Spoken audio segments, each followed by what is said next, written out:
नमस्कार। पिछले कार्यक्रम में हमने प्रकाश के तरंग सिद्धांत पर विचार किया था। हमने देखा था कि प्रकाश का तरंग मॉडल परावर्तन तथा अपवर्तन की घटनाओं की संतोषप्रद रूप से व्याख्या कर सकता है। आज के कार्यक्रम में हम दो तरंगों के अध्यारोपण द्वारा उत्पन्न व्यतिकरण के चित्रांश यानी पैटर्न पर विचार करेंगे। आप कक्षा 11 में अध्यारोपण का सिद्धांत समझ चुके हैं। वास्तव में व्यतिकरण का समस्त क्षेत्र अध्यारोपण के सिद्धांत पर ही आधारित है, जिसके अनुसार किसी माध्यम में एक विशिष्ट बिंदु पर अनेक तरंगों द्वारा उत्पन्न परिणामी विस्थापन इनमें से प्रत्येक तरंग के विस्थापनों का सदिश योग होता है। कला संबद्ध स्रोत। कल्पना कीजिए कि दो सुइयां S1 तथा S2 जल की एक द्रोणिका में ऊपर और नीचे समान आवर्ती गति कर रही हैं।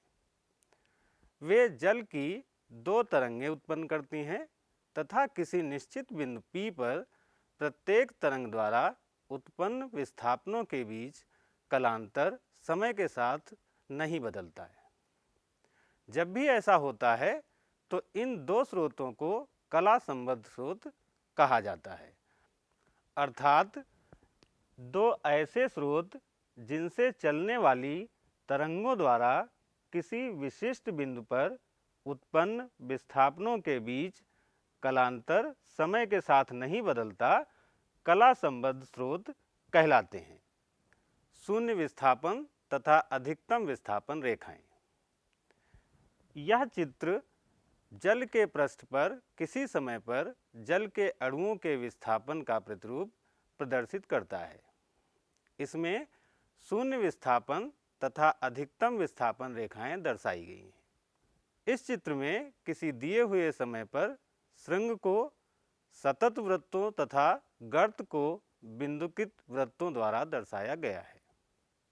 तरंगों का कला संबद्ध योग। दो सुइयों वाले प्रयोग में एक बिंदु P पर विचार करते हैं, जिसके लिए S1P और S2P बराबर हैं। चूंकि दूरियां S1P और S2P बराबर हैं, इसलिए S1 तथा S2 से निकलने वाली तरंगें बिंदु P तक पहुंचने में समान समय लेंगी और जो तरंगें S1 तथा S2 से समान कला में चलना प्रारंभ करेंगी, वे बिंदु P पर समान कला में ही पहुंचेंगी। बिंदु P पर उत्पन्न विस्थापन समान होंगे। यदि स्रोत S1 द्वारा बिंदु P पर उत्पन्न विस्थापन y1 बराबर a cos ओमेगा t तथा स्रोत S2 द्वारा बिंदु P पर उत्पन्न विस्थापन y2 बराबर a cos ओमेगा t है, तो परिणामी विस्थापन y बराबर y1 प्लस y2 अर्थात 2a cos ओमेगा t। चूंकि तीव्रता विस्थापन के वर्ग के बराबर होती है, अतः परिणामी तीव्रता I बराबर 4I शून्य, जहाँ पर I शून्य स्रोत की अलग अलग तीव्रताएं हैं। वास्तव में S1 S2 की लंब अर्धक रेखा के किसी भी बिंदु पर परिणामी तीव्रता 4I शून्य ही होगी। जब कोई दो स्रोत इस प्रकार के व्यवहार करते हैं तो दोनों स्रोतों को रचनात्मक रूप से व्यतिकरण करते हुए कहा जाता है और प्राप्त होने वाले व्यतिकरण को हम समपोषी व्यतिकरण कहते हैं। अब हम एक ऐसे बिंदु Q पर विचार करते हैं जिसके लिए S2Q और S1Q का अंतर 2 लैम्डा है, जहां लैम्डा प्रकाश की तरंग दैर्घ्य है। S1 से चलने वाली तरंगें S2 से चलने वाली तरंगों की अपेक्षा ठीक 2 चक्र पहले पहुंचती हैं तथा फिर से समान कला में हो जाती हैं। यदि स्रोत S1 द्वारा बिंदु Q पर उत्पन्न विस्थापन y1 बराबर a cos ओमेगा t है, तो S2 स्रोत द्वारा बिंदु Q पर विस्थापन y2 बराबर a cos omega t minus 4 pi. 2 lambda का पथांतर 4 पाई के कलांतर के संगत होता है। अतः बिंदु Q पर परिणामी विस्थापन y बराबर y1 प्लस y2 बराबर 2a cos ओमेगा टी। यहाँ पर हमको तीव्रता फिर से I बराबर 4I शून्य प्राप्त होती है, अर्थात हमें पुनः संपोषी व्यतिकरण प्राप्त होगा। विनाशी व्यतिकरण। अब हम एक तीसरे बिंदु R पर विचार करते हैं, जिसके लिए S2R माइनस S1R का मान माइनस 2.5 लैम्डा है। S1 से चलने वाली तरंगें S2 से चलने वाली तरंगों की अपेक्षा ठीक 2.5 चक्र बाद में बिंदु R पर पहुंचती हैं। यदि स्रोत S1 द्वारा बिंदु R पर उत्पन्न विस्थापन y1 बराबर a cos ओमेगा टी है, तो S2 स्रोत द्वारा बिंदु R पर उत्पन्न विस्थापन y2 बराबर a cos omega t plus 5 पाई, क्योंकि 2.5 लैम्डा का पथांतर 5 पाई के कलांतर के संगत होता है। अतः बिंदु R पर परिणामी विस्थापन y बराबर y1 प्लस y2 बराबर 0 होगा, अर्थात तीव्रता बराबर 0। इसे विनाशी व्यतिकरण कहते हैं। तरंगों का कला संबद्ध योग। हम इसका सारांश समझेंगे। यदि दो संबद्ध स्रोत S1 तथा S2 समान कला में कंपन कर रहे हों, तो किसी बिंदु P पर संपोषी व्यतिकरण प्राप्त होगा, अर्थात यदि S1 और S2P का अंतर n लैम्डा है, जहां n 0, 1, 2, 3 इत्यादि। इसी तरह यदि दो संबद्ध स्रोत S1 तथा S2 विपरीत कला में कंपन कर रहे हों, तो किसी बिंदु P पर विनाशी व्यतिकरण प्राप्त होगा, अर्थात यदि S1P और S2P का अंतर n प्लस 1/2 लैम्डा हो, जहां n बराबर 0, 1, 2, 3 इत्यादि। परिणामी विस्थापन तथा तीव्रता। अब किसी अन्य बिंदु G के लिए मान लीजिए दो विस्थापनों के बीच कलांतर फाई है। तब यदि स्रोत S1 द्वारा उत्पन्न विस्थापन y1 बराबर a cos ओमेगा टी है, तो y2 बराबर a cos omega t plus phi. तो परिणामी विस्थापन y बराबर y1 प्लस y2 बराबर a cos omega t plus a cos omega t plus phi. इसको हल करें तो हमें मिलेगा 2a cos फाई बटे 2 cos omega t plus phi बटा 2, क्योंकि हमको पता है cos a plus cos b बराबर 2 cos a प्लस b बटा 2 cos a माइनस b बटा 2। परिणामी विस्थापन का आयाम होगा 2a cos फाई बटे 2। अतः उस बिंदु पर तीव्रता I बराबर 4I शून्य cos वर्ग फाई बटा 2। अब यदि फाई बराबर 0 plus minus 2 pi plus minus 4 पाई इत्यादि हो, तो हमें संपोषी व्यतिकरण मिलेगा। और यदि फाई बराबर plus minus pi plus minus 3 pi plus minus 5 पाई हो, तो हमें विनाशी व्यतिकरण प्राप्त होगा। अब हम व्यतिकरण पैटर्न की प्रकृति समझते हैं। यदि दो स्रोत कला संबद्ध हैं, तो किसी भी बिंदु पर कलांतर फाई समय के साथ नहीं बदलेगा और हमें स्थिर व्यतिकरण पैटर्न प्राप्त होगा। इसी तरह यदि दो स्रोत कला संबद्ध नहीं हैं, तो किसी भी बिंदु पर कलांतर फाई समय के साथ बदलेगा और व्यतिकरण पैटर्न भी बदलता रहेगा। कला असंबद्ध स्रोतों से मिलने वाली तीव्रता। यदि कलांतर समय के साथ बहुत तेजी से बदलता है, तो उच्चिष्ट तथा निम्निष्ट की स्थितियां भी बहुत तेजी से बदलेंगी और हमें औसत तीव्रता प्राप्त होगी, जिसका मान कोणीय कोष्ठक I बराबर 4I0 कोणीय कोष्ठक कास वर्ग फाई बटे 2। कास वर्ग फाई बटा 2 का औसत मान 1/2 होता है, क्योंकि हमको पता है कि कास वर्ग का मान 0 और 1 के बीच में ही दोलन करता है। अतः परिणामी तीव्रता होगी I बराबर 2I0। प्रकाश तरंगों का व्यतिकरण तथा यंग का प्रयोग।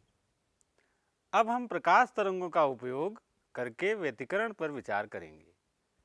यदि हम दो सूक्ष्म छिद्रों को प्रदीप्त करने के लिए दो सोडियम लैंपों का उपयोग करें तो हमें कोई व्यतिकरण फ्रिंज दिखाई नहीं देगी।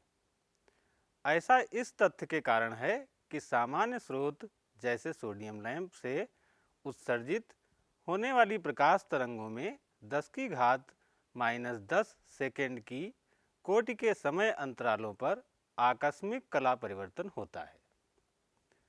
अतः दो स्वतंत्र प्रकाश स्रोतों से आने वाली प्रकाश तरंगों में कोई निश्चित कला संबंध नहीं होता तथा ये कला असंबद्ध होते हैं।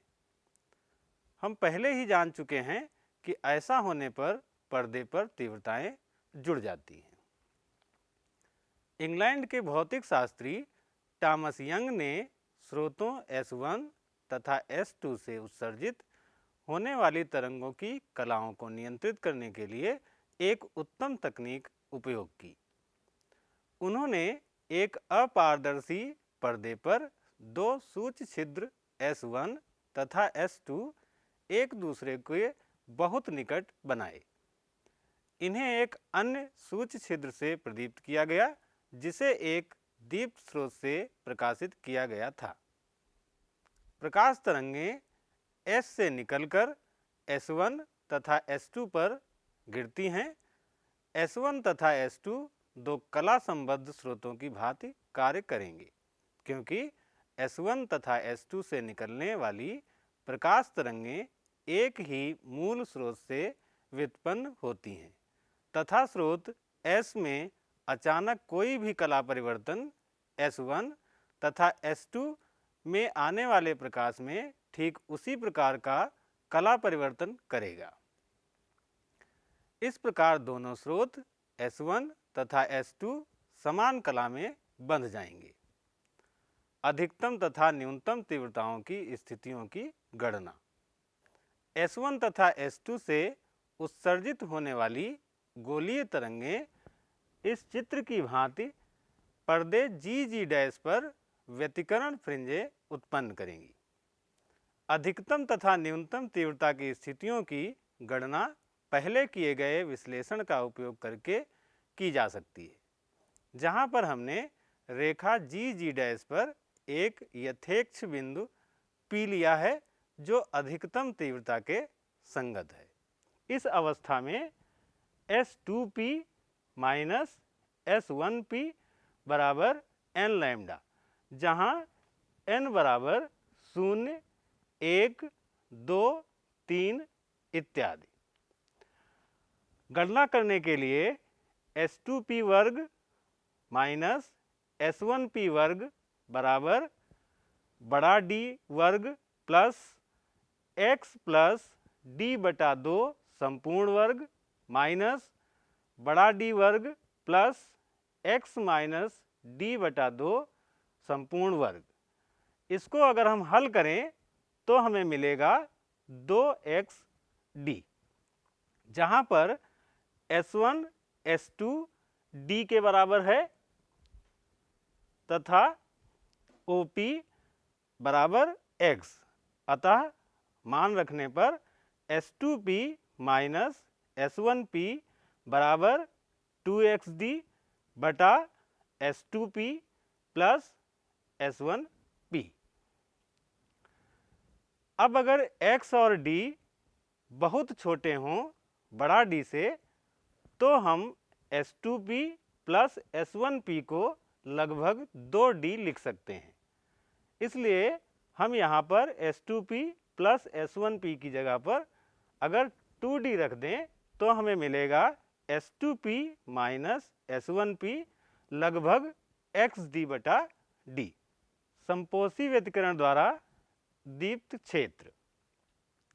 हम जानते हैं कि संपोषी व्यतिकरण मिलेगा अगर पथांतर n लैम्डा के बराबर हो, अर्थात XD बटा बड़ा D बराबर n लैम्डा, अर्थात उन स्थितियों में जहां के लिए x बराबर है xn अर्थात n लैम्डा D बटा D, जहां पर n बराबर 0 plus minus 1 plus minus 2 plus minus 3 इत्यादि। इन स्थितियों में हमको संपोषी व्यतिकरण द्वारा दीप्त क्षेत्र प्राप्त होंगे। विनाशी व्यतिकरण द्वारा अदीप्त क्षेत्र। अब हम जानेंगे कि पर्दे पर हमको विनाशी व्यतिकरण की वजह से अदीप्त क्षेत्र कहाँ पर मिलेंगे। अदीप्त क्षेत्र के लिए पथांतर n प्लस 1/2 लैम्डा अर्थात XD बराबर n प्लस 1/2 लैम्डा होना चाहिए। अतः हमको उन सभी स्थानों पर अदीप्त क्षेत्र मिलेंगे जहाँ जहाँ x बराबर xn बराबर n प्लस 1/2 लैम्डा D बटा D, जहाँ n बराबर 0 plus minus 1 plus minus 2 plus minus 3 इत्यादि। Fringe pattern. चित्र की भांति हमें पर्दे पर अदीप्त तथा दीप्त बैंड दिखाई देते हैं। ऐसे बैंडों को फ्रिंज कहते हैं। दीप्त तथा अदीप्त क्षेत्रों के लिए प्राप्त समीकरणों से यह पता चलता है कि काले तथा दीप्त फ्रिंज समान दूरी पर हैं। फ्रिंज चौड़ाई।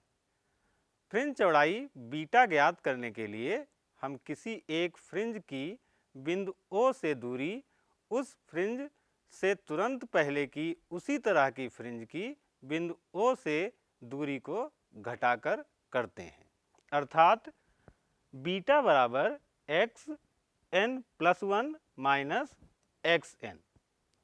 यहाँ पर हम xn+1 तथा xn के अगर मान रखें तो हमें मिलता है बीटा बराबर लैम्डा D बटा D।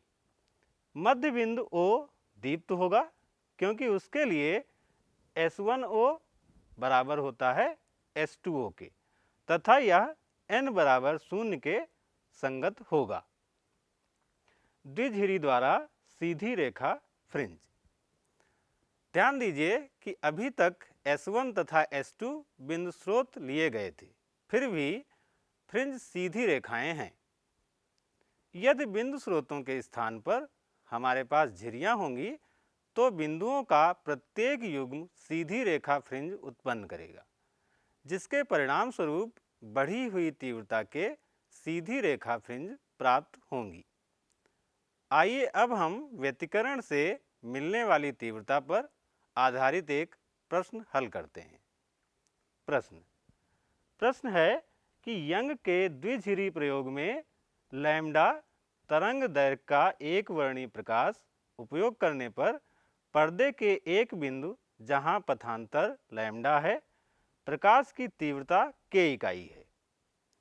उस बिंदु पर प्रकाश की तीव्रता क्या होगी जहां पथांतर लैम्डा बटा 3 है।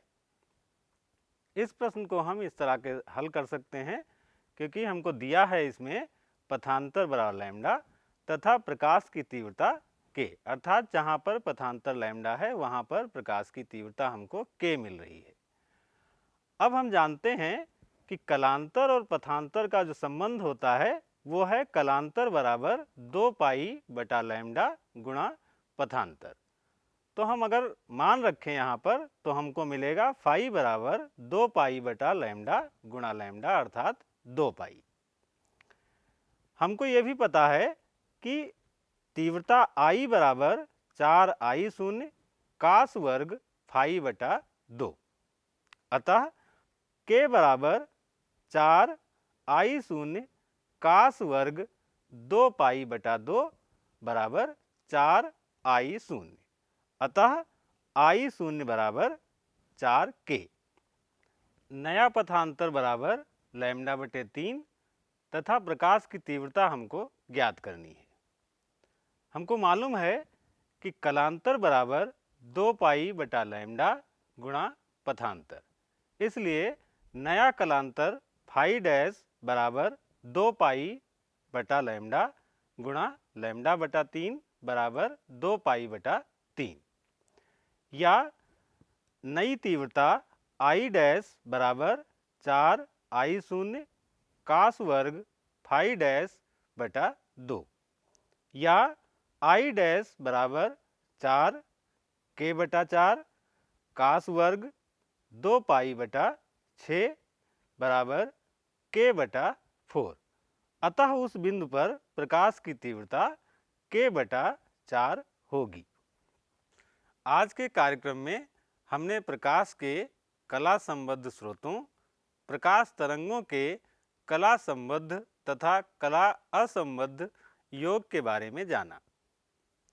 हमने संपोषी तथा विनाशी व्यतिकरण की घटनाओं को समझा और कला संबद्ध तथा कला असंबद्ध दोनों प्रकार के व्यतिकरणों से पर्दे पर प्राप्त होने वाली तीव्रताओं की गणना की। हमने देखा कि टॉमस यंग ने व्यतिकरण फ्रिंज प्राप्त करने के लिए किस व्यवस्था का प्रयोग किया था, तथा हमने अधिकतम तथा न्यूनतम तीव्रताओं की स्थितियों की गणना भी की।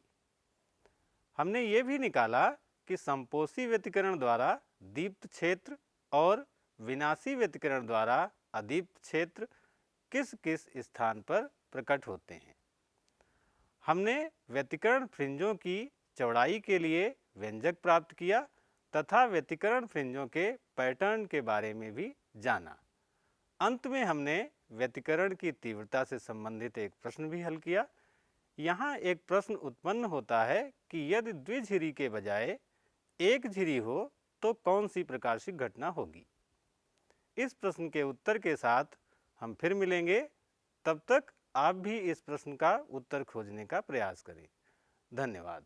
नमस्कार।